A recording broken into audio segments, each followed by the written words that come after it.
हाँ, तो हम लोग ये डिस्कस कर रहे थे कि बेंजाइलिक सबस्ट्रेट और एलाइलिक सबस्ट्रेट जो है वो SN2 के लिए काफ़ी अच्छे सबस्ट्रेट माने जाते हैं। मतलब यहाँ पे रेट ऑफ SN2 काफ़ी ज़्यादा होता है। द पॉइंट इज क्यों ज़्यादा होता है ये मैम समझिए। वी कांट हियर यू, आप म्यूट पे। ओहो, हाँ, अब सुन पा रहे सारे मुझे? Yes ma'am. हाँ, तो मैं बोल रही थी benzylic substrate and allylic substrate जो है वो SN2 के लिए गुड सबस्ट्रेट है। क्यों अच्छे सबस्ट्रेट है ये बताइए। इनमें स्टेरिक हिंड्रेंस का रोल नहीं है। स्टेरिक हिंड्रेंस साइक्लिक रिंग से काफ़ी कम होती है और नॉन साइक्लिक से स्टेरिक हिंड्रेंस ज़्यादा होती है। इसको इस तरीके से समझिए थोड़ा सा, जैसे C पे एक H लगाया मैंने, एक CH3 लगाया इस तरीके से, और एक और CH3 मैंने यहाँ लगा दिया इस तरीके से। ये मेरा सेकेंडरी सबस्ट्रेट बनाया है। क्या आप देख पा रहे हैं यहाँ पे ये जो कार्बन लगा हुआ है इस पे 3H, ये जो कार्बन लगा है इस पे 3H, ये काफी ज्यादा जगह घेर रहे हैं इस कार्बन के पास। वाई? बिकॉज ये जो ग्रुप्स होते हैं ना, ये ऐसे यहाँ पे रोटेशन पॉसिबल है ना, सिंगल बॉन्ड है, सारी जगह रोटेशन हो रही होती है, तो ये ऐसे रोटेट कर करके बहुत सारी जगह घेर रहे होते हैं। तो जब भी बेसिकली कह सकते हैं रिंग की बजाय ओपन चेन्स लगे रहेंगे, वो ज्यादा जगह घेरेंगे कार्बन के पास। बल्कि अगर रिंग लगा होता है, जैसे ये रिंग लगा हुआ है ना, यहां देखिए रिंग कैसे बनाएंगे हम। दो जगह तो H है और फिर एक रिंग है।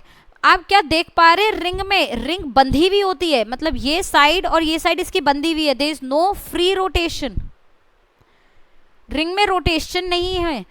तो जब ये साइड, चलो मैं कहती हूँ ऑक्यूपाइड होगी, बट यहाँ पे आप देख पा रहे हैं कितनी फ्री स्पेस है। बट जबकि इस कार्बन के लिए यहाँ पर भी कोई फ्री स्पेस नहीं है, क्योंकि यहाँ पे ये जो कार्बन कार्बन सिंगल बॉन्ड है ये ऐसे रोटेट कर रहा होगा, हर जगह CH3 रोटेट कर रहा होगा, ये H रोटेट, सब रोटेट कर रहे होंगे। तो हमेशा याद रखिए steric hindrance of course ring create करता है, लेकिन उतनी नहीं कर पाता जितने open chain structure steric hindrance create करते हैं। तो ये है मेरा बेंजाइलिक सबस्ट्रेट और एक है मेरा एलाइलिक सबस्ट्रेट जो मैंने आपको दिखाया अभी।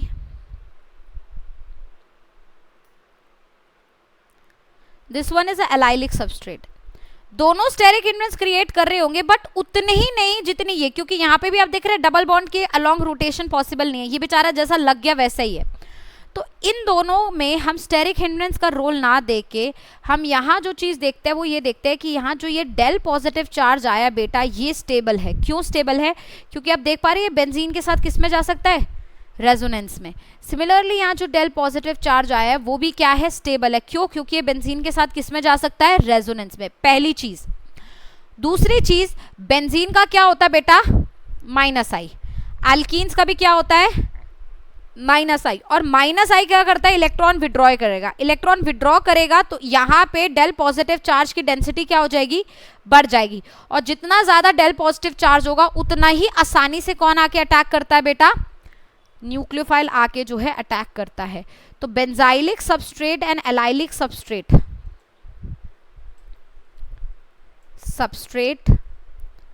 And allylic substrate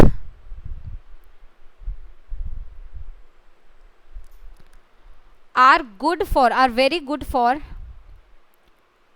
SN2 reaction because they intensify the del positive charge on carbon by their minus I effect,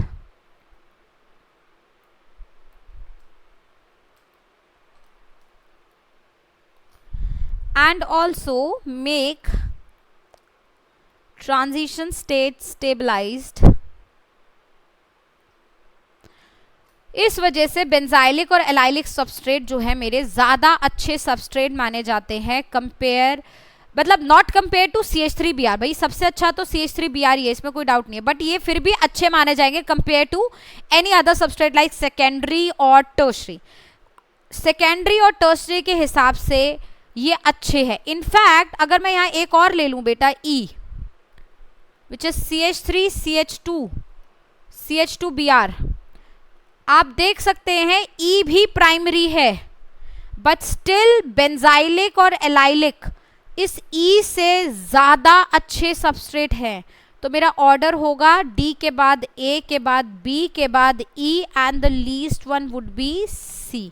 ये बात मेरी कितनों को समझ आ गई है? मैम A और B में कैसे कंपेयर किया? ए और बी में बताओ माइनस आई किसका ज्यादा होगा? बेंजीन का ज्यादा होगा compare to a double bond. Benzene में बॉन्ड ऑर्डर ज्यादा है डबल बॉन्ड से। और दूसरी चीज ये यहाँ पे रेजोनेंस भी ज्यादा है, डेल पॉजिटिव चार्ज के पूरे रिंग में रेजोनेट होगा और यहाँ सिंपल किस में रेजोनेट होगा? एक ही बार रेजोनेंस होगा, तो बेंजाइलिक एलाइलिक से बेटर होगा। क्लियर? आप देख रहे हैं बेंजाइलिक एलाइलिक से बेटर है और 1 डिग्री से भी बेटर है, लेकिन 0 डिग्री से बेकार है। 0 डिग्री सबसे अच्छा है ना? हाँ, कोई कुछ कह रहा था? मैम मैं बस वो कहते जहाँ पे आपने इसका रीजन लिखा था वहाँ पे प्लीज स्क्रॉल कर दीजिए। हाँ जी,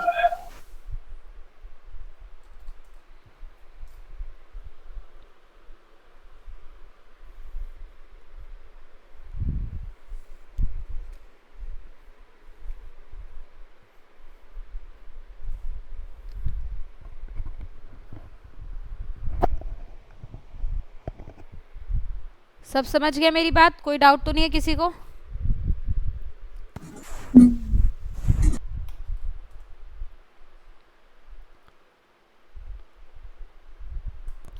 ना यहाँ तक जो मैंने आपको इन्फॉर्मेशन दे दी ये आपके स्कूल के लिए और जेई नीट के लिए इम्पोर्टेंट है। बट अभी मैं एक इन्फॉर्मेशन आपको देने वाली हूँ, ये पर्टिकुलरली आपके सिर्फ एंट्रेंस एग्जाम में ही पूछी जाएगी।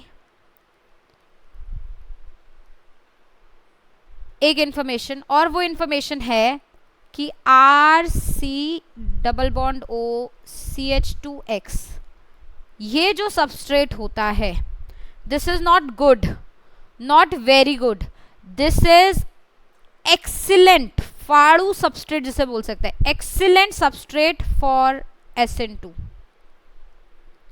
ये इन्फॉर्मेशन सिर्फ और सिर्फ आपके कॉम्पिटिटिव एग्जाम में पूछी जाएगी। इसके ऊपर वाली इन्फॉर्मेशन तो कॉमन है, बट अब जो कॉम्पिटिटिव एग्जाम में पूछी जाएगी वो याद रखना बहुत जरूरी है, क्योंकि एक ऐसा पर्टिकुलर केस है जो हम जनरली भूल जाते हैं।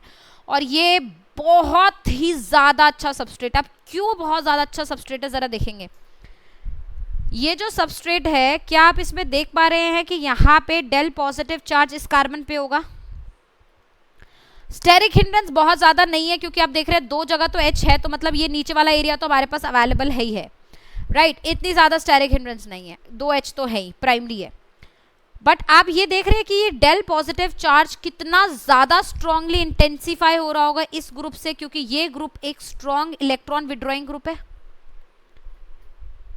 तो ये डेल पॉजिटिव चार्ज को काफी इंटेंसिफाई कर देगा। और सबसे अच्छी बात क्या है, ये जो कार्बन आप देख पा रहे हैं इस पे भी डेल पॉजिटिव चार्ज होगा, क्योंकि यहाँ पे भी पोलैरिटी है। तो ये जो न्यूक्लियोफाइल आके अटैक करना चाह रहा है ना, उसको दो जगह से अट्रैक्शन मिल रही होगी, यहां से भी और यहां से भी। और ये अट्रैक्शन जो है एक एक्सीलेंट ट्रांजिशन स्टेट बनाती है, एक वेरी स्टेबल ट्रांजिशन स्टेट बनाती है। और जितनी ज्यादा ट्रांजिशन स्टेट स्टेबल होगी बेटा, उतना ही ज्यादा रेट ऑफ रिएक्शन होगा। मतलब rate of SN2 is maximum in this substrate. इस सबस्ट्रेट में एलाइलिक बेंजाइलिक सब भूल जाओ, 0 डिग्री भी भूल जाओ, CH3 वाला भी भूल जाओ। सबसे अच्छा मतलब सबस्ट्रेट जो है SN2 के लिए वो ये है। क्यों? क्योंकि यहाँ डेल पॉजिटिव चार्ज काफी ज्यादा होगा, मैक्सिमम डेल पॉजिटिव होगा because of strong electron withdrawing. और यहाँ जो माइनर डेल पॉजिटिव है वो भी इस न्यूक्लियोफाइल के नेगेटिव चार्ज को स्टेबलाइज कर रहा होगा। तो नेगेटिव चार्ज जो है दो जगह से स्टेबलाइज हो रहा होगा। हालांकि अटैक यही होगा, क्योंकि यहाँ मैक्सिमम डेल पॉजिटिव है, अटैक तो यही होगा।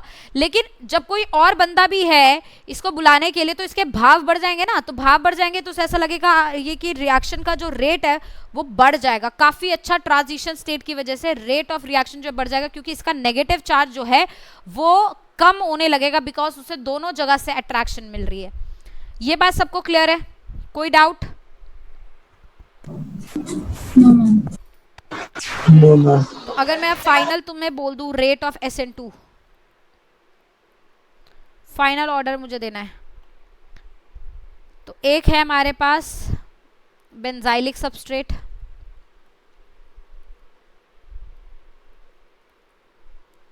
एक है बेटा एलाइलिक सबस्ट्रेट, एक है ये, और एक है ये। तो what is the order of rate of SN2? हम DCAB yes ma'am. D C A CAB very good, बात सबको क्लियर होगी। और यहाँ अगर हमने एक ई और लगा दिया CH3CH2Br, then DCAE AE and B. Then B। No sorry उल्टा हो गया। ई लास्ट में आएगा, एलाइलिक Yes, से sir. अच्छा है, एलाइलिक अच्छा है। तो ये आएगा हमारा this B and then E, this is the final order. हाँ अक्षत कुछ कह रहा था? मैम ये ई की बता दीजिए कैसे कंपेयर करता है। क्या बता दूं ई में? ई को कैसे कंपेयर करेंगे? एलाइलिक और बेंजाइलिक 1 डिग्री से अच्छे होते हैं बट 0 डिग्री से बुरे होते हैं। तो ये 1 डिग्री सबस्ट्रेट है ना, एलाइलिक और बेंजाइलिक 1 डिग्री से अच्छे होते हैं। अच्छा ओके। बात सबको क्लियर होगी, और सबसे ज्यादा अच्छा तो यही होता है, no doubt at all, right? Clear? Yes, ma'am. अब आ गया हमारा रेट ऑफ SN2। हमने देख लिया कि किन किन चीजों पे डिपेंड करता है। लीविंग ग्रुप अच्छा होना जरूरी है। रेट ऑफ SN2 के लिए अगर पॉइंट्स लिख लें यहाँ पे, रेट ऑफ SN2 के, अब ये सारे की पॉइंट्स याद रखेंगे। रेट ऑफ SN2 डिपेंड करता है कौन सी चीजों पे? डिपेंड करता है आपका स्टेरिक हिंड्रेंस पे। Steric hindrance increases, rate of SN2 decreases. It depend करता है लीविंग ग्रुप टेंडेंसी पे। इट डिपेंड करता है कॉन्सेंट्रेशंस पे, RX एंड न्यूक्लियोफाइल। ये डिपेंड करता है हमारा इसके अलावा और किस चीज़ पे? न्यूक्लियोफाइल पे डिपेंड कर सकता है। Stronger nucleophile favours SN2। तो ये वाले सारी चीज हमने देखी, ठीक है। अब एक और बड़ा इंपॉर्टेंट फैक्टर है जो रेट ऑफ SN2 को अफेक्ट करता है, वो है सॉल्वेंट इफेक्ट। तो अभी जरा सॉल्वेंट इफेक्ट को भी जो है स्टडी कर लेते हैं।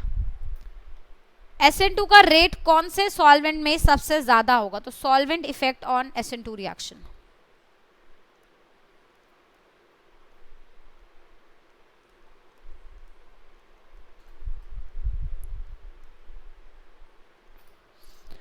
देखिए हमारे पास दो तरीके के सॉल्वेंट्स एग्जिस्ट कर रहे हैं बेटा। एक नॉन पोलर सॉल्वेंट्स और एक होते हैं बेटा polar solvents, right? Polar solvents further दो कैटेगरी में डिवाइड हो जाते हैं। Polar protic solvents, polar aprotic solvents.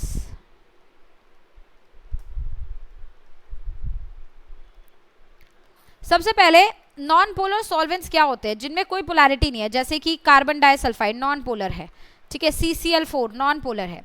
जो भी नॉन पोलर सॉल्वेंट है दे does not favour SN2।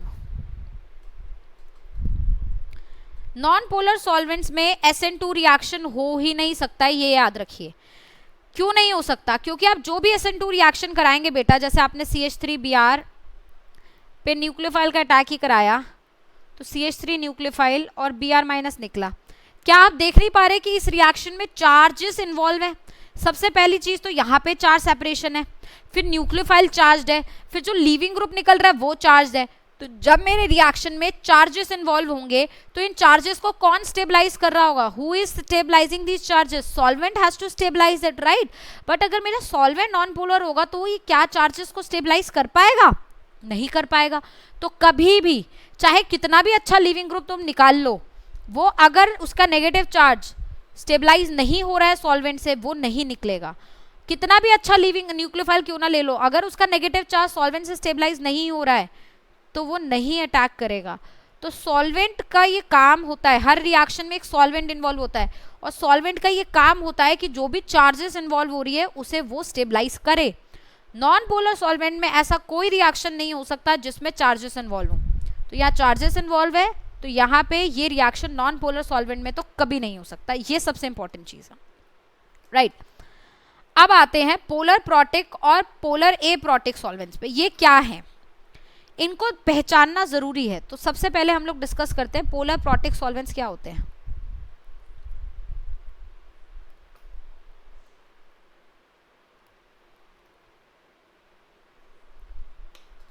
Polar protic solvents ऐसे सॉल्वेंट्स होते हैं, these are the solvents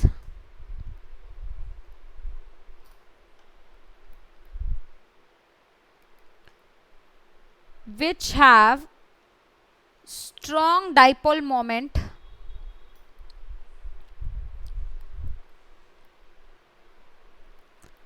and also they can form hydrogen bond.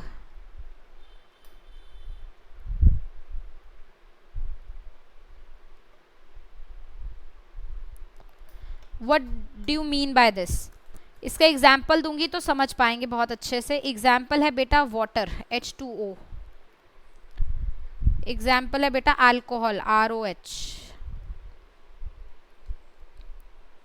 ये ध्यान दीजिएगा मेरी बात पे. वाटर में आप देख पा रहे हैं कि यहाँ पे वाटर एक पोलर सॉल्वेंट होता है क्योंकि इसमें नेट डाइपोल मोमेंट होती है. सिमिलरली अल्कोहल भी एक पोलर सॉल्वेंट है क्योंकि इसके अंदर डाइपोल मोमेंट है.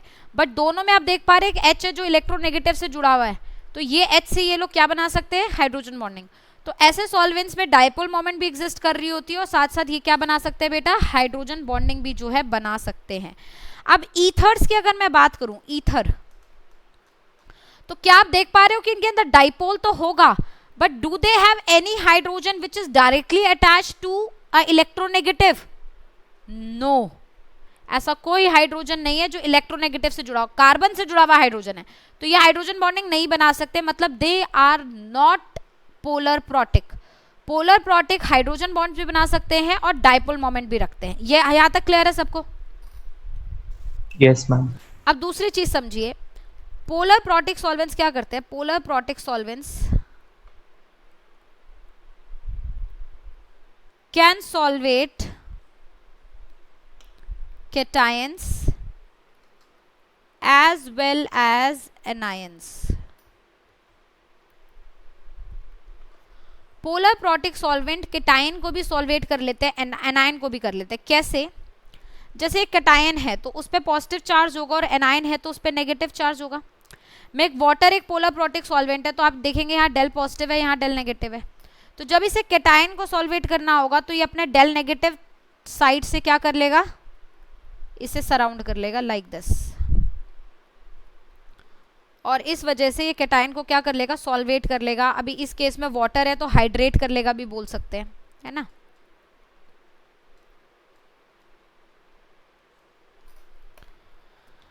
जबकि अगर एनायन है मेरे पास और उसको मुझे सॉल्वेट करना है तो इस पर नेगेटिव चार्ज है तो आपको डेल पॉजिटिव साइड लेना पड़ेगा. मतलब आप H की साइड से इसे वो करेंगे, और H के साइड से सॉल्वेट करना मतलब यहाँ पे हाइड्रोजन बॉन्डिंग का कंस्ट्रक्शन होना. तो ये हाइड्रोजन बॉन्डिंग H जो है इनके साथ बना लेगा इन नेगेटिव चार्ज के साथ और इन्हें जो है स्टेबलाइज कर देगा. तो ऐसे जो होते हैं जिनमें डाइपोल मोमेंट भी होता है और वो हाइड्रोजन बॉन्ड भी बना पाते हैं, वो केटायन और एनायन दोनों को ही क्या कर देता है बेटा, सॉल्वेट कर देता है. यहां तक बात क्लियर है सबको? कोई डाउट?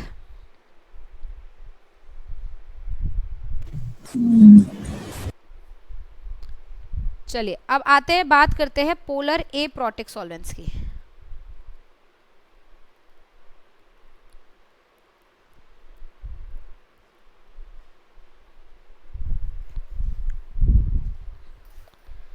पोलर ए प्रोटिक सॉल्वेंट्स एक ऐसे सॉल्वेंट होते हैं जो डाइपोल मोमेंट तो रखते हैं बट हाइड्रोजन बॉन्ड्स नहीं बना सकते.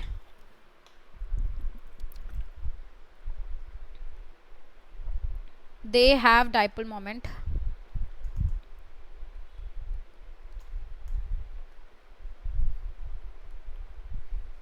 but they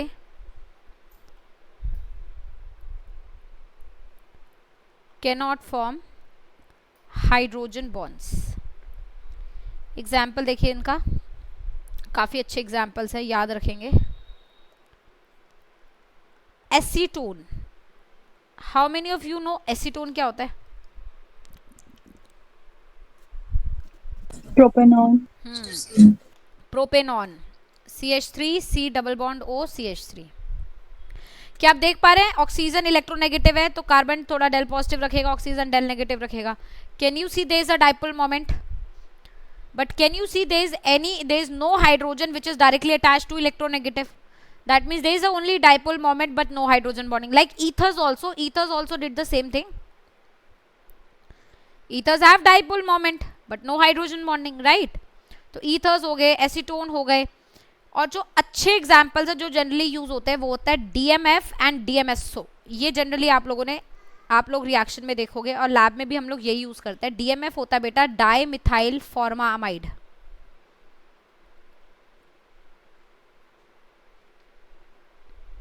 Now what is dimethyl formamide? Dimethyl formamide is this.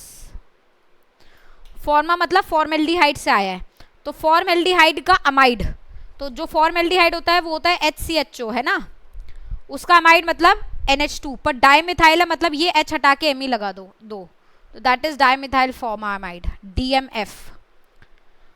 Now can you see that there is dipole because of nitrogen, also there is a dipole because of oxygen, also there is dipole, but hydrogens available हैं, but ये hydrogen electronegative से नहीं जुड़े हैं, मतलब they cannot form hydrogen bonds, right?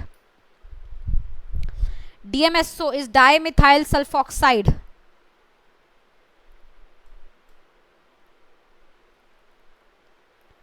And this is this dimethyl sulfoxide. Can you see there is a dipole, but there is again no hydrogen which can form hydrogen bonds. So DMF, DMSO, acetone, ethers, they all are kind of polar aprotic solvents.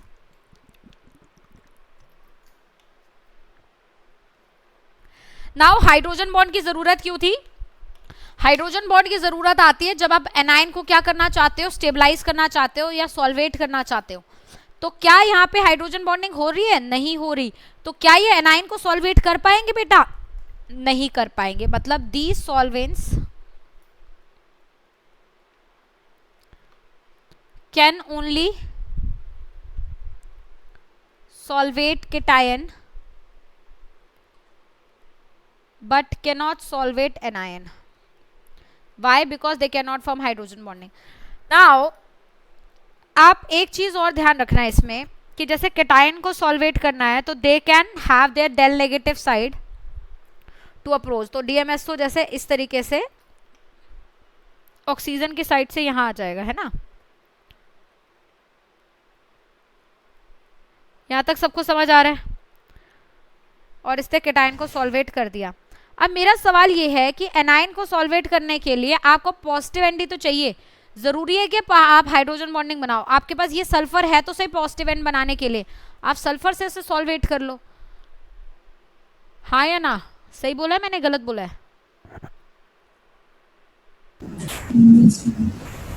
सही नहीं है? आप sulphur से इसे solvate कर लो, but ये नहीं करते. क्यों? जरा ध्यान दो. क्योंकि जब आप इस सल्फर को यहाँ लेकर आओगे तो यहाँ दो मिथाइल ग्रुप्स नहीं होंगे, और ये मिथाइल ग्रुप्स क्या क्रिएट करेंगे? Steric repulsion. तो क्या इसका ये डेल पॉजिटिव इसके करीब आ पाएगा? उतना ज्यादा नहीं आ पाएगा. तो हालांकि इस पे पॉजिटिव एंड है, चाहे तो वो कर सकते हैं, बट यहाँ पे मैं इतने बड़े बड़े दो ग्रुप्स लगा के रखती हूँ कि ये चाहकर भी नहीं कर पाते. तो इसलिए एक ही तरीका इनके पास बचता है हाइड्रोजन बॉन्डिंग, और वो बनाते नहीं इसलिए कर नहीं पाते, है ना. यहाँ पे भी आप देखेंगे यहाँ पे डेल पॉजिटिव चार्ज है, बट यहाँ देख रहे हैं ये इतना बड़ा ग्रुप लगा होगा, तो ये इतना बड़ा ग्रुप क्या करेगा? रिपल्शन क्रिएट करेगा. एसीटोन में भी देख लिया यहाँ पे डेल पॉजिटिव चार्ज है, लेकिन अगेन दो CH3 लगे रहेंगे तो ये क्या क्रिएट करेंगे? रिपल्शन क्रिएट करेंगे. तो इस वजह से हाइड्रोजन बॉन्डिंग के अभाव, मतलब हाइड्रोजन बॉन्डिंग ना होने की वजह से ये एनायन को सॉल्वेट नहीं कर पाते. वैसे कर सकते थे अगर यहाँ पे दो H's लगे होते. जैसे अगर सपोज ये इस तरीके का कोई कंपाउंड होता है, एक हाइपोथेटिकल मैं बना रही हूँ, हाइड्रोजन बॉन्ड अभी भी नहीं होगा, बट यहाँ पे स्टेरिक हिंडेंस नहीं होगी तो फिर भी सॉल्वेशन हो जाएगी. तो इन तरीके के कंपाउंड्स को मैं एप्रोटिक की कैटेगरी में प्योरली नहीं रखती हूँ. एप्रोटिक पे मैं प्योरली वही रखती हूँ जहाँ ये दोनों ग्रुप्स क्या हो, बल्कि ताकि वो किसी भी तरीके से एनायंस को सॉल्वेट ना कर पाए. बात समझ आ रही है सबको मेरी? Yes, ma'am. अब जरा आइए SN2 की तरफ. SN2 मेरा है CH3Br और न्यूक्लियोफाइल. ये अटैक करेगा इस पे और ये CH3 न्यूक्लियोफाइल और Br माइनस बनेगा, है ना। अब सोचना ये है कि इस SN2 के लिए पोलर प्रोटिक ज्यादा अच्छा सॉल्वेंट है या पोलर ए प्रोटिक ज्यादा अच्छा सॉल्वेंट है। अब ये मैं कैसे बताऊंगी कि पोलर प्रोटिक ज्यादा अच्छा है या पोलर ए प्रोटिक ज्यादा अच्छा है। अब जैसे मैंने आपको ये पहले ही बता दिया कि SN2 रिक्वायर्स अ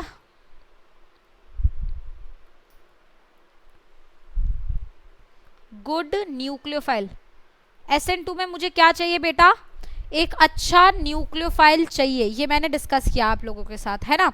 तो अगर मुझे एक अच्छा न्यूक्लियोफाइल चाहिए तो उसकी न्यूक्लियोफिलिसिटी ज्यादा होनी चाहिए।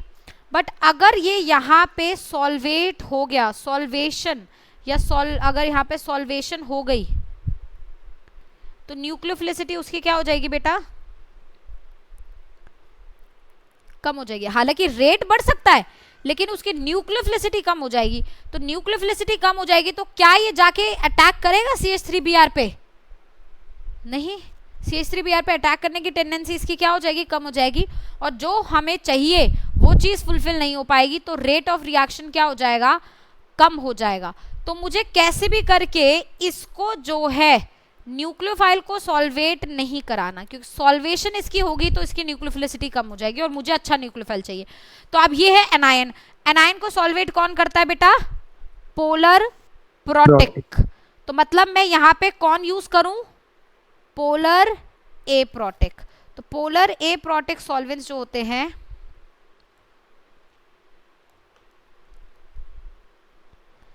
favors SN2 as they cannot solvate the nucleophile, thus their nucleophilicity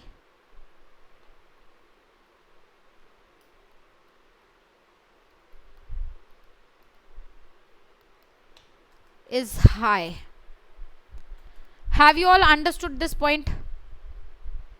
हाँ जी मैम, ये जो पोलर ए प्रोटिक सॉल्वेंट्स हैं वो न्यूक्लियोफाइल को सॉल्वेट नहीं कर पा रहे, तो फिर वो लिविंग ग्रुप को भी तो सॉल्वेट नहीं कर पाएंगे। बिल्कुल नहीं कर पाएंगे। अब जरा मेरी बात सुनो, यहाँ क्या होता है, आप अगर एक रिएक्शन में आपके सामने लिख रही हूँ उसको ऐसे समझना, मैंने ले लिया CH3Br प्लस। मैं कभी भी जो न्यूक्लियोफाइल लेती हूँ वो हमेशा किसी के साथ लिखती हूँ, जैसे मैंने बताया एक्वस KOH या एक्वस NOH, ऐसे यूज करोगे न्यूक्लियोफाइल। तो मैंने KOH यूज करा, तो आप देख पा रहे हैं या K प्लस और OH माइनस है। तो जब ये रिएक्शन होता है बेटा तो ये CH3Br बनता है और KBr बनता है, ठीक है। अब इस रिएक्शन को जरा ध्यान से समझिएगा, जब ये न्यूक्लियोफाइल है तो ये टूटेगा ना K प्लस और OH माइनस में एक्वस मीडियम में। पहले जब तक ये नहीं टूट रहा तब तक तो कोई दिक्कत नहीं है क्योंकि इसके नेगेटिव चार्ज को ये प्लस चार्ज सॉल्वेट कर रहा है, ठीक है। बट जब ये टूटेगा OH माइनस बनाएगा तो ये OH माइनस को इधर अटैक करना है, इस K प्लस का सॉल्वेशन तो हो जाएगा, इस OH माइनस को अटैक करना है। अगर ये OH माइनस सॉल्वेट हो गया तो ये अटैक नहीं कर पाएगा। तो लेट्स से ये OH माइनस सॉल्वेट नहीं हुआ है तो ये अटैक करा, ये निकला, ठीक है। जब ये निकला तो KBr बन गया ना। तो अगर सॉल्वेंट इसे सॉल्वेट नहीं भी कर पा रहा तो K प्लस तो प्रेजेंट है ना इसे सॉल्वेट करने के लिए। तो मेरी बात समझ रही है। बट अगर यहाँ पे ये सॉल्वेट हो गया तो चीजें डिफरेंट हो जाएंगी। अगर ये सॉल्वेट हो गया तो ये अपने में इतना खुश रहेगा कि अटैक ही नहीं करेगा, है ना। इसलिए मैं लिविंग ग्रुप की सॉल्वेशन पे ज्यादा वो ना डाल के, क्योंकि लिविंग ग्रुप को कोई ना कोई सॉल्वेट कर ही देगा, क्योंकि अब जो काउंटर आयन लोगे वो उसे सॉल्वेट कर देगा चाहे सॉल्वेंट करे ना करे। बट अगर न्यूक्लियोफाइल को किसी ने भी सॉल्वेट कर दिया तो वो रिएक्ट ही नहीं कर पाएगा, जब रिएक्ट ही नहीं कर पाएगा तो रिएक्शन ही क्या होगी। बात सबको समझ आई? Yes ma'am.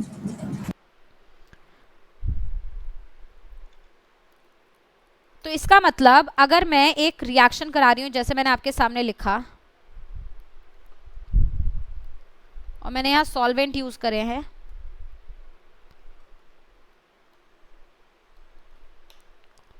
यहाँ मेरा सॉरी ये बना मेरा CH3 nucleophile and then Br minus निकल गया। अब इस केस में मैं सॉल्वेंट क्या क्या डाल रही हूँ जरा ये देखिए। सॉल्वेंट है मेरे पास 60% एसीटोन, 40% एसीटोन, 30% एसीटोन,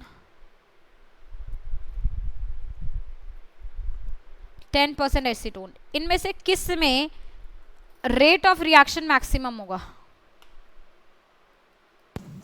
फर्स्ट वाला। 60% एसीटोन। क्यों? 60%। पहले तो ये पहचानो ये रिएक्शन क्या है, ये है SN2 और सॉल्वेंट क्या है? एसीटोन। एसीटोन क्या है? पोलर ए प्रोटिक, और पोलर ए प्रोटिक मुझे चाहिए, तो जितना मैक्सिमम आप पोलर ए प्रोटिक दोगे उतना ज्यादा रेट ऑफ रिएक्शन क्या हो जाएगा? मैक्सिमम हो जाएगा। तो it will be maximum in 60% acetone. ठीक, अब एक यहां तक तो बात सबको समझ आ गई, कोई डाउट? अगेन ये सारी चीजें कॉमन है आपके स्कूल और उसमें। अब एक और यहाँ इंपॉर्टेंट चीज लेकर आ रही हूँ जो नीट और जेई के लिए इंपॉर्टेंट है।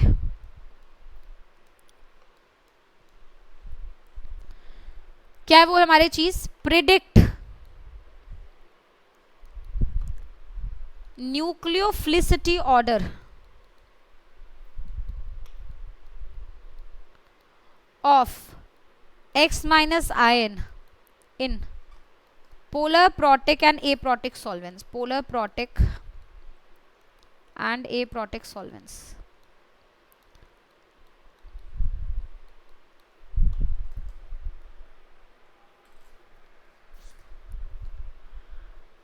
The question is कि let's say मैं polar protic solvent यूज कर रही हूँ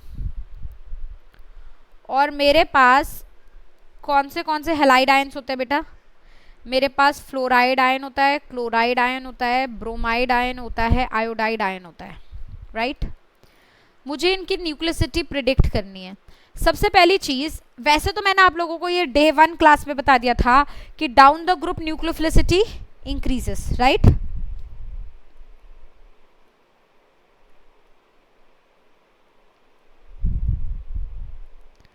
हम लोगों ने बता दिया था डाउन द ग्रुप न्यूक्लियोफिलिसिटी क्या होती है? इंक्रीज होती है।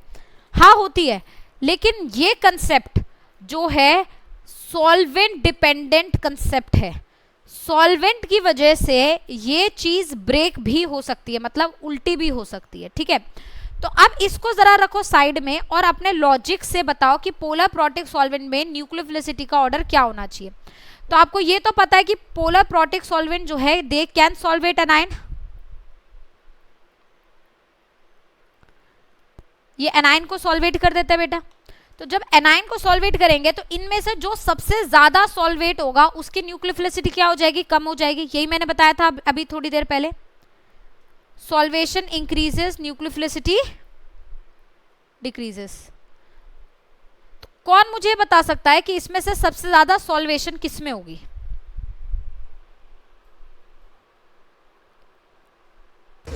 Ma'am F minus. F minus में होगी। क्यों सबसे ज्यादा सॉल्वेशन F माइनस में होगी? क्योंकि F माइनस का चार्ज बाय साइज रेशियो जो है वो सबसे ज्यादा, मतलब चार्ज डेंसिटी उसकी सबसे ज्यादा है। अब अगर इसे सॉल्वेट करना है F माइनस को, तो यहाँ पे इसके आसपास कौन आएगा? पोलर प्रोटिक में वाटर, और वाटर का तो आप जानते हैं ना हाइड्रेशन एनर्जी वाला कॉन्सेप्ट आपने 11th क्लास में पढ़ाई है, और अभी भी जस्ट थोड़ा टाइम पढ़ा था कि हाइड्रेशन एनर्जी डायरेक्टली किसके ऊपर डिपेंड करती है? चार्ज बाय साइज रेशियो पे। तो हाइड्रेशन एनर्जी ही तो सॉल्वेशन होगा यहाँ पे, क्योंकि आप पोलर प्रोटिक सॉल्वेंट में वाटर ही जनरली यूज करते हो। तो इसका मतलब F माइनस जो है that will be solvated to the maximum extent.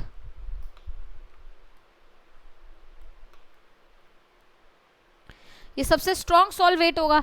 तो इसका मतलब अगर ये सबसे ज्यादा स्ट्रॉन्ग सॉल्वेट हुआ तो न्यूक्लियोफिलिसिटी क्या हो गई? इसकी कम हो गई, और डाउन द ग्रुप क्या हो गई? बढ़ गई। तो ये जो स्टेटमेंट है ये एग्जैक्टली इसी के साथ क्या है? लिंक्ड है। मतलब ये जो हमने बोला था ये इसके साथ क्या कर रहा है? मैच कर रहा है। इसका मतलब डाउन द ग्रुप न्यूक्लियोफिलिसिटी बढ़ती है किसमें? पोलर प्रोटिक सॉल्वेंट्स में। यहां तक सबको बात क्लियर है? यस। अब बताइए पोलर ए प्रोटिक में क्या होगा?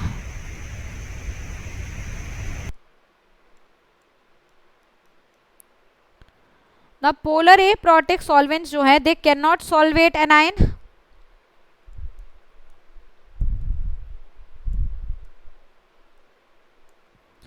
ये एनायन को सॉल्वेट नहीं कर सकते। तो अगर ये एनायन को सॉल्वेट नहीं कर सकते, इसमें से कोई भी जो है सॉल्वेट तो होगा ही नहीं, तो इनकी न्यूक्लियोफिलिसिटी कैसे देखी जाएगी? बताइए। अब अगर ये सॉल्वेट नहीं होंगे तो इनमें से आप बताइए मुझे लॉजिक कि सबसे ज्यादा अपना नेगेटिव चार्ज डोनेट करने के लिए या किसी को अटैक करने के लिए कौन बैठा है, मतलब कौन ये चाह रहा है कि भाई मैं I should get rid of my negative charge as early as possible? I minus. F minus, not I minus. क्यों? क्योंकि F माइनस का साइज छोटा है और उस पे negative charge will cause a lot of repulsion. Go back to your class 11th periodicity, we use to say कि Cl का इलेक्ट्रॉन एफिनिटी ज्यादा होती है F से। Why? Because F has extremely small size, and this small size and you are having excess of negative charge on it, ये इसे बनाएगा extremely unstable। और वहीं पे I माइनस क्या होगा? काफी स्टेबल। Why? क्योंकि इसका साइज बड़ा है, इस पे नेगेटिव चार्ज तो इसी के अंदर जो d ऑर्बिटल्स है उसी में क्या हो जाएंगे? डीलोकलाइज हो जाएंगे। तो ये अटैक करे या ना करे, ये तो वैसे ही खुश बैठा है, इसे क्या दिक्कत है? बट ये तो अनस्टेबल है, इससे तो कहीं ना कहीं किसी की जरूरत है कि भाई किसी पे अटैक मुझे कराओ, नहीं तो मैं तो पागल हो जाऊंगा। I am having so much burden on me. तो अगर इस बेसिस पे देखा जाए तो न्यूक्लियोफिलिसिटी सबसे ज्यादा किसकी होगी बेटा? F minus, then Cl minus and then I minus. And now can you see this is opposite to the rule that we have made here. Now what is the authenticity of the rule? Authenticity of the rule is, if you just recall, जब मैंने down the group nucleophilicity की बात करी थी, how did I relate it? I said कि down the group size बढ़ता है तो bond dissociation energy कम हो जाएगी, तो acidity बढ़ जाएगी, यही डिस्कस किया था हमने।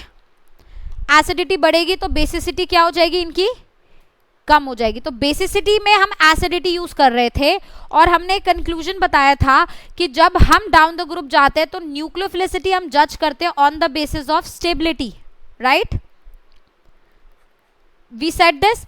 तो ये सारी चीजें हम एज्यूम करके सेट करते हैं बिकॉज हम एक यूनिवर्सल सॉल्वेंट यहाँ एज्यूम करते हैं और यूनिवर्सल सॉल्वेंट हमारा क्या होता है बेटा? Water. So all these rules of acidity, nucleophilicity and basicity that we discussed, if we are not mentioning any solvent, that means they are by default in water। और water में तो वही होता है जो हमने बताया कि down the group nucleophilicity क्या होगी? बढ़ेगी। basicity क्या होगी? कम होगी। लेफ्ट से राइट nucleophilicity क्या होगी? Parallel basicity। ये सारी चीजें एज्यूम करके है कि आपका यूनिवर्सल सॉल्वेंट क्या है? water। But if you changes the solvent, instead of taking any polar protic solvent, if you take polar aprotic solvent, your things will change up। period में भी change हो सकता है, ग्रुप में भी चेंज हो सकता है, सारा न्यूक्लियोफिलिसिटी का ऑर्डर जो है चेंज हो सकता है, क्योंकि न्यूक्लियोफिलिसिटी का जो ऑर्डर हमने डिफाइन किया था वो डिफाइन किया था taking a universal solvent as water. So if any solvent is not mentioned, it is obviously what? Water. Do you understand the point? Yes ma'am. तो अब ये चीज आपके काफी ज्यादा एंट्रेंस के लिए इंपॉर्टेंट है। तो अगर ये चीज मैं आपसे यहां पूछ लूं, compare the nucleophilicity strength of these in polar protic solvent and aprotic solvent, तो क्या होगा? न्यूक्लियोफिलिसिटी ऑर्डर बताना है आपको। तो पोलर प्रोटिक क्या होता है बेटा? वाटर। और वाटर में तो जैसे हमने डिस्कस किया था वैसे ही चलेगा, है ना? तो लेफ्ट से राइट हमने क्या डिस्कस करा था?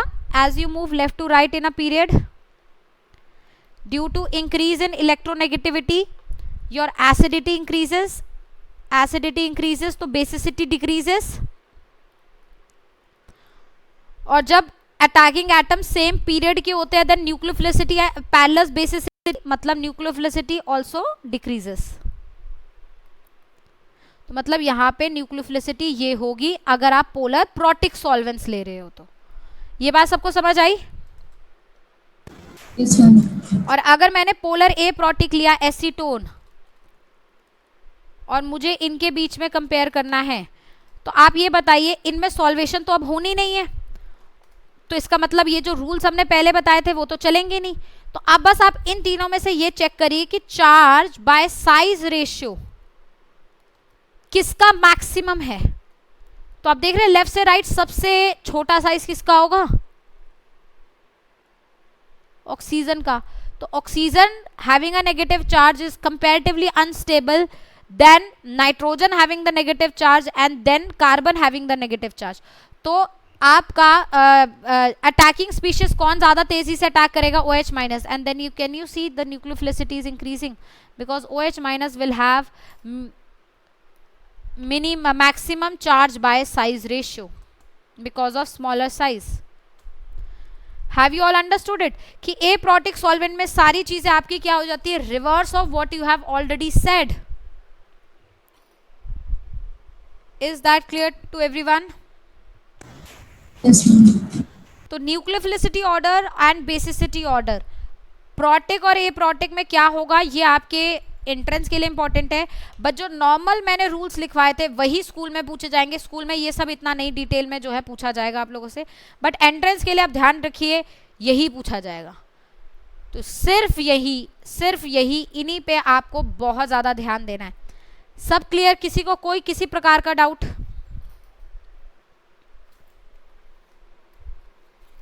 डाउट है तो पूछे, नहीं तो हम दूसरे तरीके के सब्स्टिट्यूशन रिएक्शन की तरफ अब चल रहे हैं. I hope it's clear to everyone. So this is all about your SN2 reaction. Now let's talk about SN1 reaction. तो SN1 elimination की जो है अब हम लोग बात कर रहे हैं.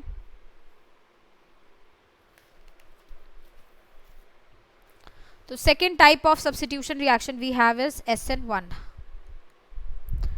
SN1 क्या है बेटा? Substitution nucleophilic unimolecular.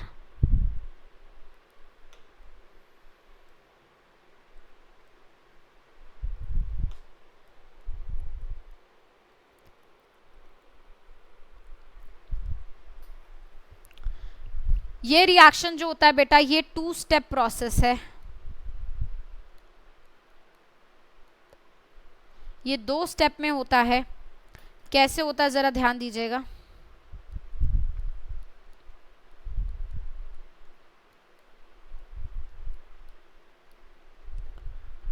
स्टेप 1 में जो रिएक्शन का स्लोएस्ट स्टेप है और रेट डिटरमाइनिंग स्टेप भी है, उसमें सबसे पहले लीविंग ग्रुप जो है वो डिपार्ट कर जाता है. जैसे ही लीविंग ग्रुप डिपार्ट करता है, कैन यू सी कि यहाँ पे क्या बन जाएगा बेटा? एक कार्बोकेटाइन और Br माइनस क्या है? निकल जाएगा. और फिर स्टेप 2 आता है और स्टेप 2 में देखिए क्या होता है.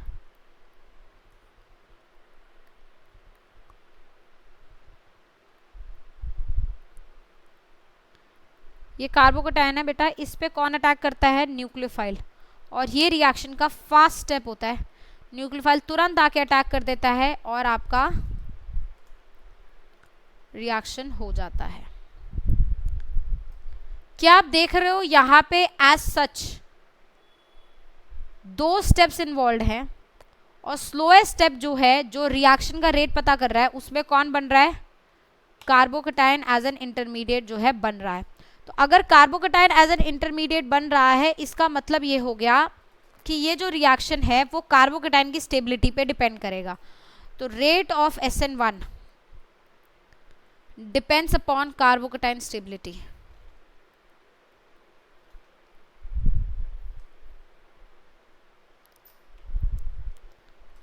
किस पे डिपेंड करेगा? कार्बोकेटाइन स्टेबिलिटी पे जो है डिपेंड करेगा. जितना ज़्यादा कार्बोकेटाइन स्टेबल होगा उतना ही ज़्यादा रेट ऑफ SN1 होगा.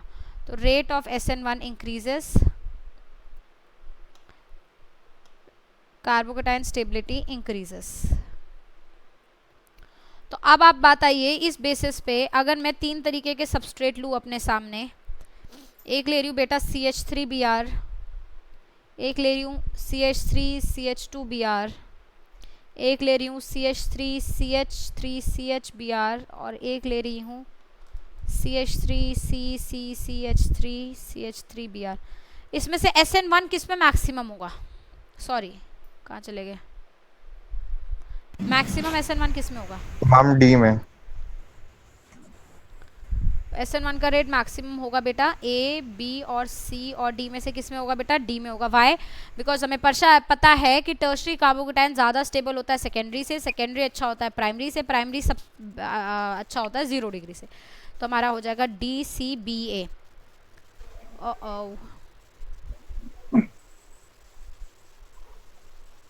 अच्छा एक बात बताओ, इसमें अगर रेट इसी सबस्ट्रेट में रेट ऑफ SN2 पूछती तो?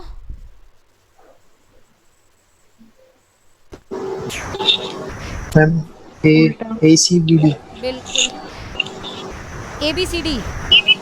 हाँ I'm sorry ABC। हाँ ABC जस्ट ऑपोजिट हो जाएगा। तो क्या आप देख पा रहे हैं कि SN1 और SN2 में बड़े आराम से आप डिस्टिंग्विश कर सकते हो। अगर 1 डिग्री दे रखा है या 0 डिग्री दे रखा है तो बिना सोचे समझे SN2 हो रहा होगा, 3 डिग्री दे रखा है तो SN1 हो रहा होगा, 2 डिग्री दे रखा है तो कंफ्यूजन है बेटा, दोनों हो सकते हैं। समझ रहे बात को? Yes ma'am. तो ये थोड़ा सा अपने दिमाग में क्लियर रखिए। अच्छा अब एक बात और बताइए, what about benzylic and allylic substrate, क्या लगता है आपको? Will they be a good substrate और a poor substrate for SN2?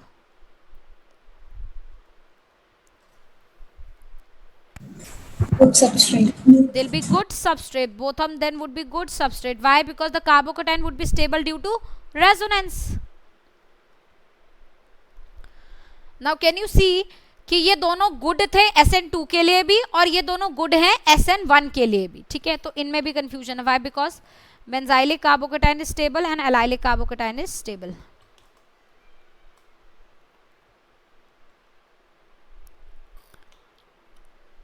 Also can you just see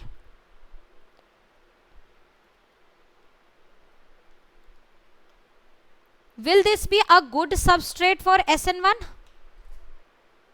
Do you think this will be a good substrate for SN1? Yes ma'am. No, SN1 के लिए this has to be the poor one. Why? Because carbocation stable हो जाएगा, unstable हो जाएगा यहाँ पे because of strong electron withdrawing. Because of strong minus I. समझ रहे हो? वहां माइनस आई, पहली बात तो वहां कार्बोकेटाइन नहीं बन रहा, वहां डेल पॉजिटिव चार्ज है, वहां डेल पॉजिटिव चार्ज ज्यादा होना चाहिए तभी न्यूक्लियोफाइल अट्रैक्ट होगा, क्योंकि आरडीएस स्टेप में वही हो रहा है। बट यहाँ आरडीएस स्टेप में पहले ये निकलेगा, जब ये निकलेगा पॉजिटिव चार्ज आएगा, पॉजिटिव चार्ज अनस्टेबल हो जाएगा। Very bad for SN1। कौन समझ पाया मेरी बात? कोई कंफ्यूजन तो नहीं है? मैम ये रेजोनेंस नहीं होगी? हाँ बेटा बताइए जरा, रेजोनेंस कैसे होगी? बिल्कुल होनी चाहिए, वैसे टेक्निकली तो होनी चाहिए। डू यू थिंक ये ऐसे रेजोनेट करेगा और ऑक्सीजन सिंगल बॉन्ड पे पॉजिटिव चार्ज ले लेगा? डबल बॉन्ड पे पॉजिटिव चार्ज, देखो देखो अब आप कंफ्यूज ना हो, जरा इसको देखो, ये और ये डिफरेंट है, समझ रही है अस्मी? ये नीचे आता है, जब ये नीचे आता है तो रेजोनेंस इस प्रकार होती है, ऑक्सीजन पे अभी भी पॉजिटिव आता है लेकिन ऑक्टेट कंप्लीट होता है, यहां ना ऑक्टेट कंप्लीट है, ऑक्सीजन पे पॉजिटिव आ गया, हाईली अनस्टेबल। ठीक है, तो केमिस्ट्री इतनी गंदा है कि एक कार्बन उसका नेचर बदल सकता है, कहीं पे ये इतना अच्छा हो जाता है और कहीं पे ये इतना बुरा हो जाता है, और जो ध्यान से मेरी बात नहीं सुनता वो केमिस्ट्री को गालियां ही देता है कि मैडम कभी कुछ क्या हो रहा है ये, पर जो मेरी बात ध्यान से सुनेगा वो पकड़ेगा। समझ रहे हो? एक कार्बन ने, ये एक्स्ट्रा कार्बन ने आके पूरी केमिस्ट्री बदल दी है, समझे? तो रेजोनेंस हो सकता है, तू बिल्कुल सही बात बोल रही है, बट ये रेजोनेंस में जाएगा ही नहीं क्योंकि इसका ये रेजोनेटिंग स्ट्रक्चर घटिया है, रद्दी है, बकवास है। वो कहेगा मैं ऐसे ही रहूंगा, और अगर ऐसे रहेगा तो इसमें माइनस आई लग रहा होगा बहुत ज्यादा, और माइनस आई से कार्बोकेटाइन क्या हो जाएगा? अनस्टेबल हो जाएगा। ठीक है, तो ये सबस्ट्रेट भी एक पेक्यूलर है जो SN2 के लिए खाली अच्छा है, SN1 के लिए ये बेकार है। ठीक है, क्लियर हुई बात सबको? कोई डाउट? सोच लो भैया, चलें आगे। Yes ma'am. चलिए, बढ़िया बात समझ आई। तो सबसे पहली चीज जो मुझे समझ आ गई वो ये है कि यहाँ पे कार्बोकेटाइन की स्टेबिलिटी इंपॉर्टेंट है, बट साथ में क्या आप ये नहीं देख रहे कि स्टेप 1 में कार्बोकेटाइन तो बेटा तभी बनेगा ना जब लीविंग ग्रुप निकलेगा। तो सोचो अगर लीविंग ग्रुप ही पुअर है, वो यहाँ से निकल ही नहीं रहा, तो यार रिएक्शन का रेट ज्यादा हो पाएगा कभी नहीं। तो कार्बोकेटाइन की स्टेबिलिटी के साथ लीविंग ग्रुप का अच्छा होना भी यहाँ पे क्या है? जरूरी है। तो ये चीज दोनों में कॉमन है, good leaving group favours SN1। तो अगर ये 3 सबस्ट्रेट मैंने लिए, तो what will be the rate of SN1?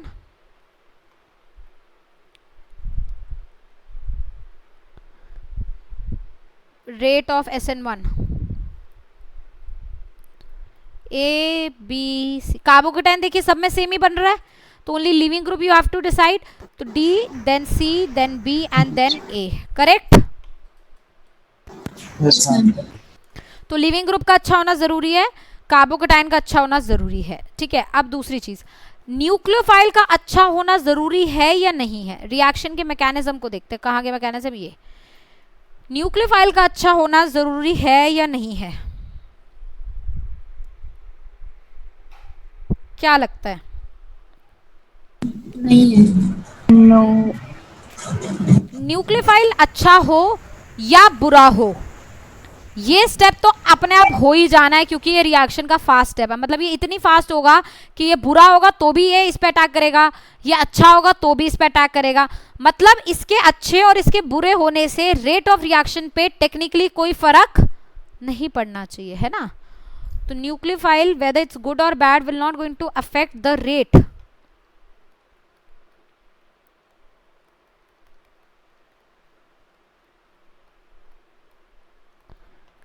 will not affect the rate of SN1.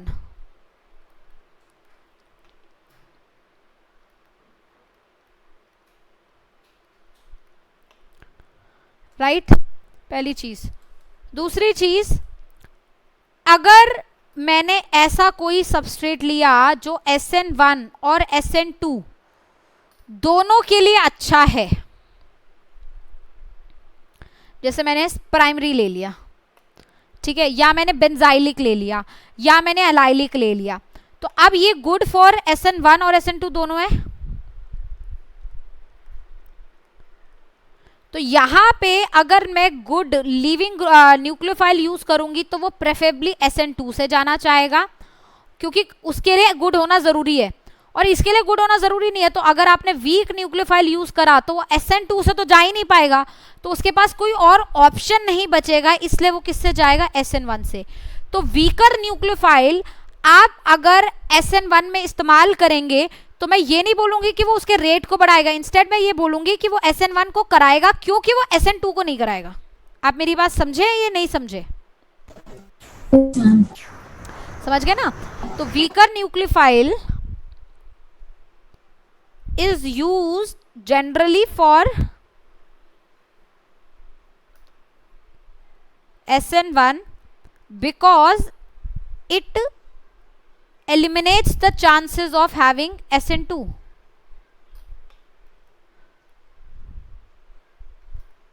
तुम वो ऐसा नहीं कि वीकर इसका रेट बढ़ा देगा, वीकर इसका रेट नहीं बढ़ाएगा, स्ट्रॉन्गर भी इसका रेट नहीं बढ़ाएगा। बस वीकर मैं प्रेफर इसलिए करती हूँ क्योंकि उससे SN2 तो होगा नहीं, तो मेरे पास एक ही ऑप्शन है कि क्या कराओ? SN1 कराओ। तो इसलिए SN1 के लिए हम जनरली वीकर न्यूक्लियोफाइल जो है इस्तेमाल करते हैं, ठीक है। और ये वीकर न्यूक्लियोफाइल से एक बहुत इंपॉर्टेंट चीज मैं तुम लोगों को यहाँ बता रही हूँ, वो देखिए क्या, जरा सुनिएगा बहुत ध्यान से।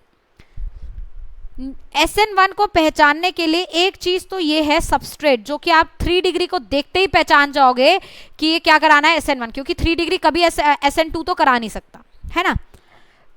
और आप जनरली यहाँ पे क्या इस्तेमाल करते हो? वाटर या अल्कोहल। मतलब instead of using OH minus और RO माइनस मैं यूज कराती हूँ वाटर और अल्कोहल। क्यों? क्योंकि ये चीज मैंने आपको बताई है कि charge nucleophile is better nucleophile compare to uncharged. तो अगर मैं अनचार्ज यूज कराऊंगी तो वो वीकर न्यूक्लियोफाइल होगा, समझ रहे हैं। तो वीकर न्यूक्लियोफाइल चांसेस SN2 के मिनिमाइज करा देता है, इसलिए मैं यहाँ SN ये यूज करती हूँ, और ये बनाएगा तो वही सबस्ट्रेट और OH बन जाएगा, ठीक है। ये बात समझ आनी चाहिए। तो जैसे सपोज अगर मैंने यहां ले लिया ये बेंजाइलिक, क्योंकि ये SN1 SN2 दोनों करा सकता है, तो अगर मैंने यहाँ पे बेटा वाटर के साथ इसका रिएक्शन कराया और एक मैंने एक्वस OH माइनस के साथ इसका रिएक्शन कराया, now this is good for what? Both SN1 SN2। तो जब वाटर यूज कर रहे हो, क्योंकि ये एक वीक न्यूक्लियोफाइल है, तो ये क्या कराएगा बेटा, SN1। और अगर ये यूज करो, ये कंपैरेटिवली एक स्ट्रॉन्ग न्यूक्लियोफाइल है, तो ये क्या कराएगा बेटा, SN2। क्या आप मेरी बात समझ पाए, नहीं समझ पाए? Yes ma'am. नाउ आप लोगों को मैंने ये बताया था कि SN2 के लिए गुड सॉल्वेंट क्या होता है, SN2 is favourable in polar aprotic medium, right? Now what do you think for SN1? SN1 किस में होना चाहिए? मैकेनिज्म की तरफ चलते हैं। मैम प्रोटिक में। बिल्कुल प्रोटिक में। क्यों? क्योंकि पहली बात, मेरा रेट यहाँ पर है और रेट में दो चीजें हैं, नेगेटिव चार्ज भी है, पॉजिटिव चार्ज भी है ना। अगर आप नेगेटिव चार्ज को स्टेबलाइज कर दोगे तो ये वापस ऐसे चिपकेगा नहीं, जब चिपकेगा नहीं तो रिएक्शन पीछे नहीं जाएगा, है ना। तो आपको नेगेटिव चार्ज को भी स्टेबलाइज करना है, पॉजिटिव को भी स्टेबलाइज करना है। लेकिन जो दूसरी चीज यहाँ पर है कि नेगेटिव चार्ज को अगर मैं स्टेबलाइज कर दूं और पॉजिटिव चार्ज को भी मैं स्टेबलाइज कर दूं तो मुझे तो पोलर प्रोटिक यूज करना चाहिए, बट अगर मैंने प्रोटिक यूज करा तो वो सेकेंड स्टेप में न्यूक्लियोफाइल को भी सॉल्वेट कर देगा।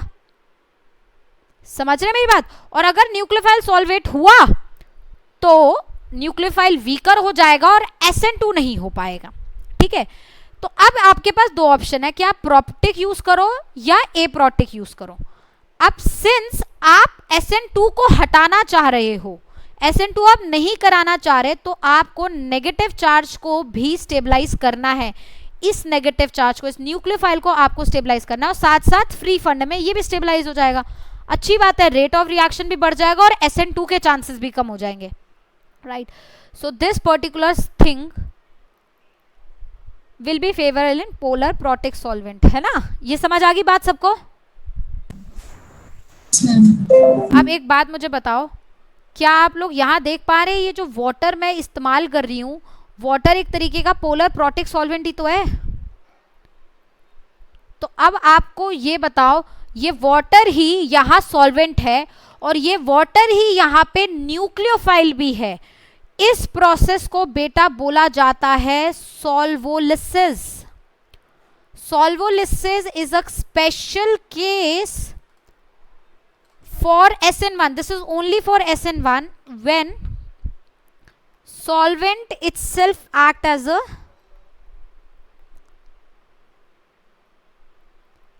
न्यूक्लियोफाइल। और सॉल्वोलिसिस अगर आपने पहचान लिया तो मतलब हमेशा सॉल्वोलिसिस में SN1 ही होता है। तो आप यहीं पे पहचान लिए कि यहाँ पे वाटर अगर मैं यूज कर रही हूँ और कोई एडिशनल न्यूक्लियोफाइल नहीं डाल रही, मतलब वाटर सॉल्वेंट भी और न्यूक्लियोफाइल भी है, मतलब सॉल्वोलिसिस। और सॉल्वोलिसिस मतलब बिना सोचे समझे रिएक्शन हमेशा किससे जाएगा, SN1 से।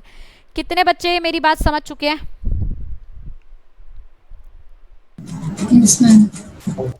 क्लियर होगी बात? मैम फिर से समझा दो। हाँ मैं फिर से बताती हूँ। देखिए इस केस में मैंने एक न्यूक्लियोफाइल लिया था OH-, तो नेगेटिव चार्ज स्पीशीज अलग से दिख रही है कि न्यूक्लियोफाइल है। यहाँ पे मैंने वाटर ऐड किया है, रिएक्शन में डायरेक्ट वाटर ऐड किया है, तो वाटर मेरा दोनों का काम करता है, ये पोलर प्रोटिक सॉल्वेंट भी होगा और क्योंकि मैंने एडिशनल कोई न्यूक्लियोफाइल नहीं डाला है मतलब ये न्यूक्लियोफाइल भी होगा। बात क्लियर हो रही है? तो ऐसा केस जब सॉल्वेंट ही न्यूक्लियोफाइल हो उस केस को बोला जाता है सॉल्वोलिसिस। और अगर सॉल्वेंट ही न्यूक्लियोफाइल है वो हमेशा हमेशा SN1 ही कराता है, क्योंकि आप देखो ना, आपको पता है OH- ज्यादा न्यूक्लियोफिलिक होगा वाटर से, है ना। OH- तो कोई सॉल्वेंट नहीं है, ये सॉल्वेंट है। तो वाटर सॉल्वेंट है, अल्कोहल पोलर प्रोटिक सॉल्वेंट है, अल्कोहल न्यूक्लियोफाइल भी है। तो अगर मैं RO- यूज करूंगी तो SN2 करा देगा, बट अगर अल्कोहल यूज करूंगी पोलर प्रोटिक सॉल्वेंट का भी काम करेगा, वीकर न्यूक्लियोफाइल का भी काम करेगा। तो अगर मैंने ये दोनों इस्तेमाल करे तो ये सॉल्वोलिसिस करा के क्या करा देंगे, रिएक्शन SN1 के थ्रू। और अगर ये दोनों मैंने यूज करे तो may be the reaction is shifted towards SN2। Clear हुआ प्रांजय? Yes ma'am. राइट। तो SN1 को SN2 आपस में भिड़ सकते हैं। कब कहाँ पे SN1 हो रहा है, कहाँ पे SN2 हो रहा है, उस पर बड़ा ध्यान देना है। क्यों? क्योंकि SN2 में कार्बोकैटायन नहीं बन रहा, तो SN2 में कोई रीअरेंजमेंट नहीं है। रीअरेंजमेंट सिर्फ कौन करता है, कार्बोकैटायन। तो SN1 में रीअरेंजमेंट होगी तो प्रोडक्ट डिफरेंट बन सकता है। तो अब SN1 होगा या SN2, ये हमें ध्यान से देखना होगा रिएक्शन में। is possible. Clear? तो सोचो अगर मैंने एक इस तरीके का सबस्ट्रेट लिया CH3 CH CH3 CHBr CH3 and I've added water to it. Now what do you think, whether the reaction will go via SN1 or SN2? SN2 SN1 SN2 क्यों? जो SN1 से जाएगा वाटर यूज करा है, polar protect solvolysis हो जाएगा, है ना। तो अगर SN1 से जाएगा तो सबसे पहले स्टेप में क्या होगा बेटा, कार्बोकेटाइन बनेगा।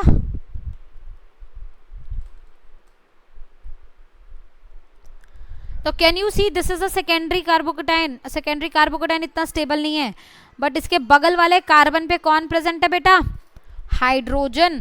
तो ये यहां से क्या करेगा, 1,2 हाइड्राइड शिफ्ट। देखिए कैसे,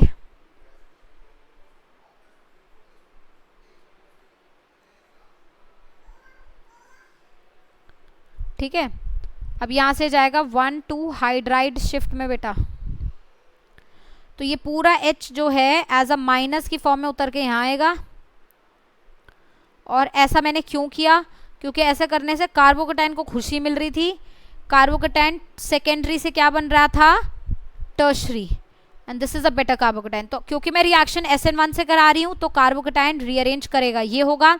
अब इसके ऊपर कौन अटैक करेगा बेटा, water, which is solvent as well as nucleophile.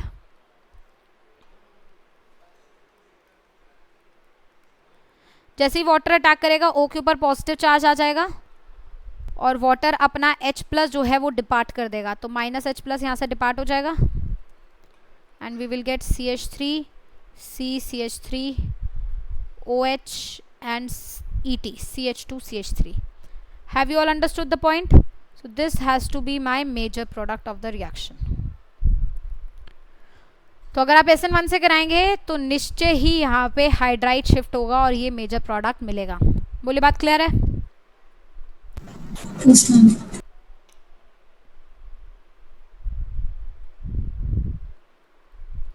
तो जरा यहाँ बताओ,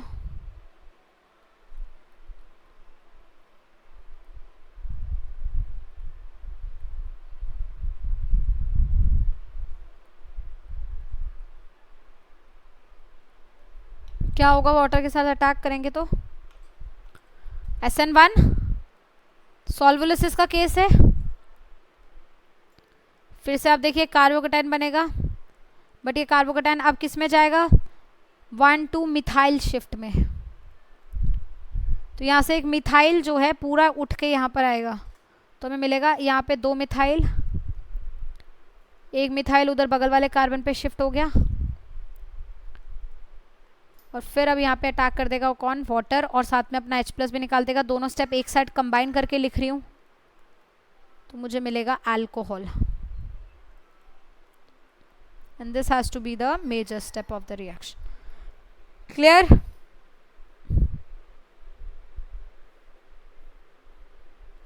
Yes, ma'am.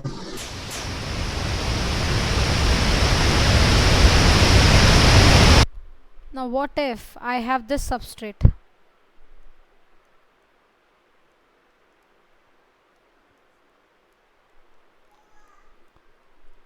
What will happen? Can you see its solubilisis again? Alcohol. तो reaction has to go via SN1. तो SN1 में सबसे पहले क्या बनाओ बेटा, कार्बोकेटाइन। कार्बोकेटाइन बनाओ। नाउ टेल मी, कार्बोकेटाइन कैसे रीअरेंज करेगा? एक तरीका तो है यहाँ से 1,2 हाइड्राइड शिफ्ट करके टर्शरी बना दे, बट साथ साथ ये भी तो है कि ये रिंग एक्सपेंशन में चले जाए, because 6 member ring is more stable then 5। तो ये बॉन्ड ब्रेक होगा, यहाँ पॉजिटिव आएगा, यहाँ नेगेटिव आएगा और ये नेगेटिव इस पॉजिटिव के साथ जुड़ जाएगा। तो 1 2 3 4 5 6 मेंबर रिंग बन जाएगी। इसमें आप देखेंगे 1 का पॉजिटिव और 2 का नेगेटिव नलीफाई हो गया क्योंकि ये जुड़ गए हैं, बट 6 पे पॉजिटिव आ जाएगा, बट 1 पे एक मिथाइल रहेगा। तो रिंग एक्सपेंशन तो हो गई, बट अभी भी ये सेकेंडरी है, तो ये बगल वाले कार्बन से हाइड्राइड शिफ्ट करा सकता है। तो 1,2 hydride shift.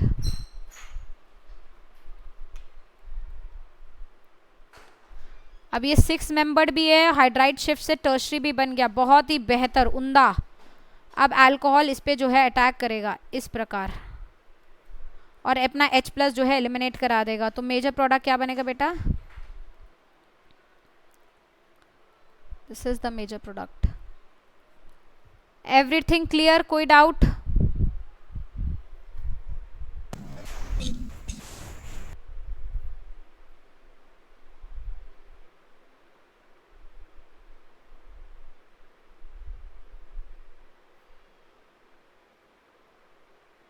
No ma'am. Clear. चले आगे। Yes ma'am. तो SN1 और SN2 के बीच में आप लोग डिस्टिंग्विश कर पा रहे हैं आराम से? तो अब एक बात बताइए यहाँ पे, अगर मैं पूछूं स्टीरियोकेमिस्ट्री ऑफ SN1,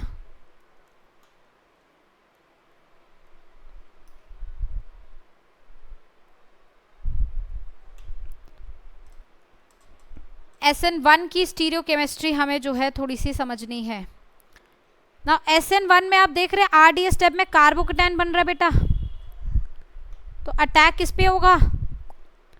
कार्बोकेटायन पे होगा, है ना। तो एक काम करती हूँ मैं, एक CH3 रखती हूँ, एक CD3 कर देती हूँ और एक CT3 कर देती हूँ।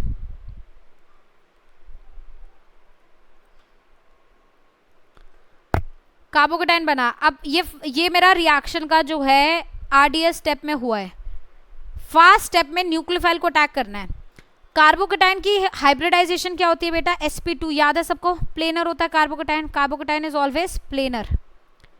तो अगर कार्बोकेटायन प्लेनर है तो ये एक ही प्लेन पर होगा, और जब एक प्लेन पर होगा तो फ्रंट साइड अटैक भी हो सकता है न्यूक्लियोफाइल का और बैक साइड अटैक भी हो सकता है। और दोनों साइड से अटैक होने की पॉसिबिलिटी क्या होगी बेटा? 50-50%, क्योंकि प्लेन ही तो है। तो हो सकता है न्यूक्लियोफाइल आगे से अटैक कर जाए या हो सकता है पीछे से अटैक कर जाए। SN2 में ऐसा नहीं था। क्यों? क्योंकि अगर वो फ्रंट अटैक कर रहा था तो उसे कौन मिल रहा था? लीविंग ग्रुप, जिसके लोन पेयर उसे रिपेल कर रहे थे। अभी तो लीविंग ग्रुप पहले ही निकल चुका है, तो न्यूक्लियोफाइल को तो लीविंग ग्रुप के निकलने के बाद अटैक करना है, तो उसकी रिपल्शन से कोई मतलब ही नहीं है। तो ये फ्रंट साइड अटैक भी हो सकता है, बैक साइड अटैक भी हो सकता है।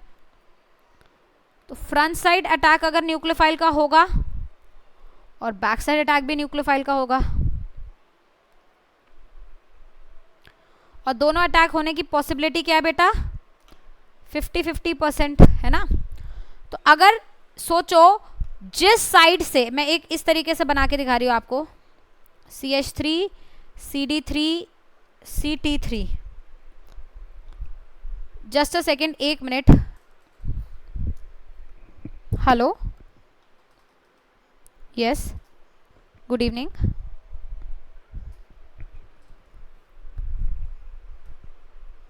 सर किस रिगार्डिंग बात करनी थी?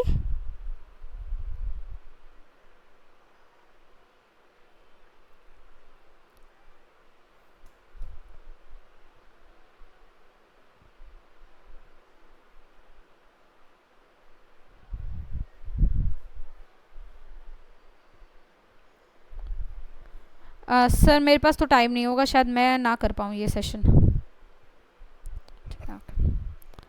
सर कोई प्रॉब्लम नहीं है, सच में मेरे पास टाइम नहीं है, मेरी क्लासेस में मैं बहुत ज़्यादा बिजी हूँ।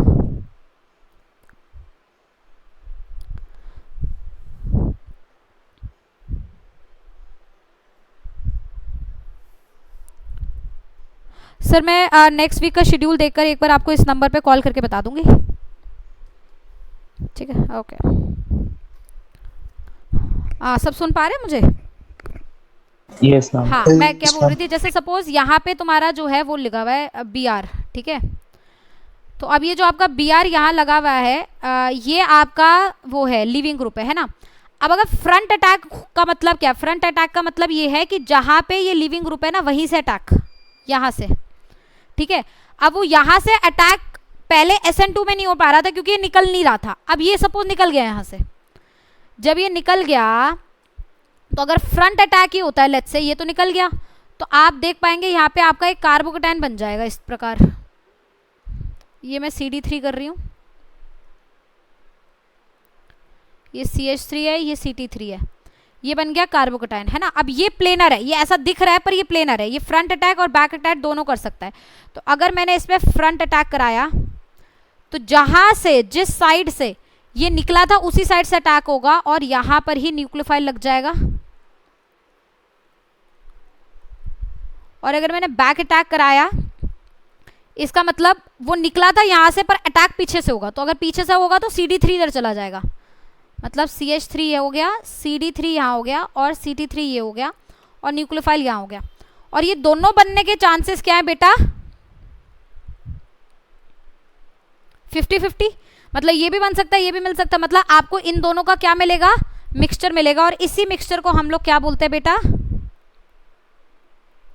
Racemic mixture. तो बोल सकते हैं कि SN1 reaction leads to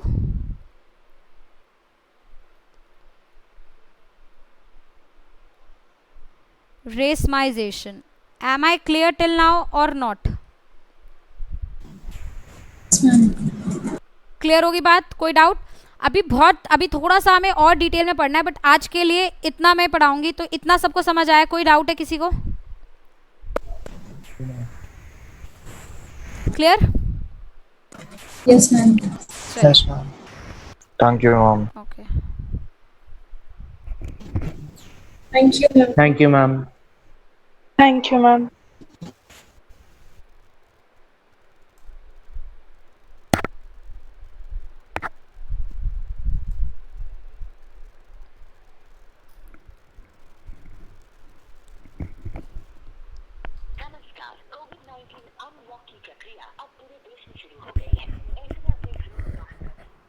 hello ध्रुव,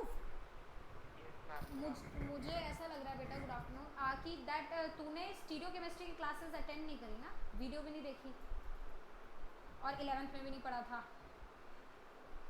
हाँ, इसलिए नहीं हो। तो आज तेरा क्या शेड्यूल है? अभी कोई क्लास है?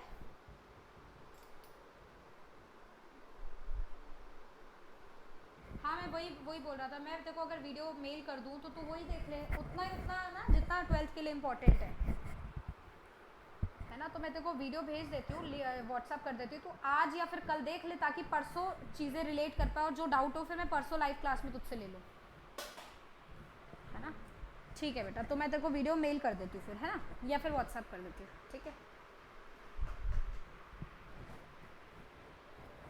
हाँ हाँ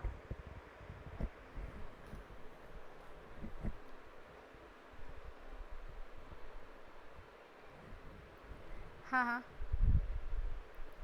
हाँ, मैं PDF सेव करके तुझे भेज देती हूँ। ये तूने नोट नहीं कर पाया?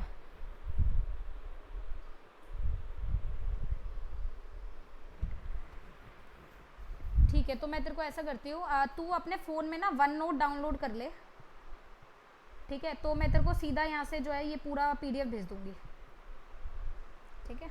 ओके बेटा, ओके।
चला रखा है, बंद कर रहा हूँ उसको ना।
रही हूँ क्लास, 1 मिनट रुको। स्टार्ट कर रही हूँ क्लास, रुको। अरे कुछ नहीं, बच्चे को फोन दे दो।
सुन पा रहे सारे मुझे? Yes ma'am. केमिकल बॉन्डिंग में हम लोग कहाँ पहुँच गए थे बेटा लास्ट क्लास में? मैम वीबीटी हमने मैम पाई बॉन्ड और सिग्मा बॉन्ड शुरू कर दिया था। Overlapping, head on overlapping and lateral overlapping.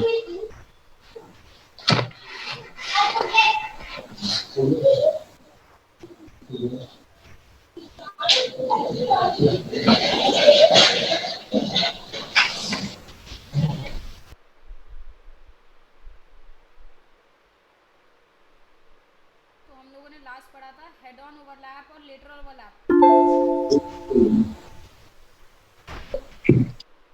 Screen दिख रही है सबको सामने? स्क्रीन दिख रही है सबको, है ना? Yes ma'am, yes ma'am. हाँ, तो हम लोगों ने डिस्कस किया था, जब बीबीटी हम लोगों ने स्टार्ट कर दिया था और हम लोग पहुंच गए थे हेड ऑन और लेटरल ओवरलैप। अभी तक कोई डाउट किसी को as such? No ma'am. Alright, तो हम लोगों ने क्या डिस्कस किया था, जो की पॉइंट्स उसको दोहरा देते हैं एक बार, कि 2 तरीके के ओवरलैप होते हैं, एक हेड ऑन और एक लेटरल, है ना? तो जो हेड ऑन ओवरलैप है वो सिग्मा बॉन्ड बनाता है और जो लेटरल ओवरलैप है वो पाई बॉन्ड बनाता है। सबसे पहली चीज आप लोगों को क्या डिसाइड करना होता है? आप लोगों को डिसाइड करना होता है कि आपका इंटर न्यूक्लियर एक्सिस कौन सा है, क्योंकि इंटर न्यूक्लियर एक्सिस के ऊपर ही सारी चीज जो है वो डिपेंड करती है। अगर आपका इंटर न्यूक्लियर एक्सिस आपने गलत चूज किया तो आपकी सारी चीजें ऑटोमेटिकली क्या हो जाएगी बेटा?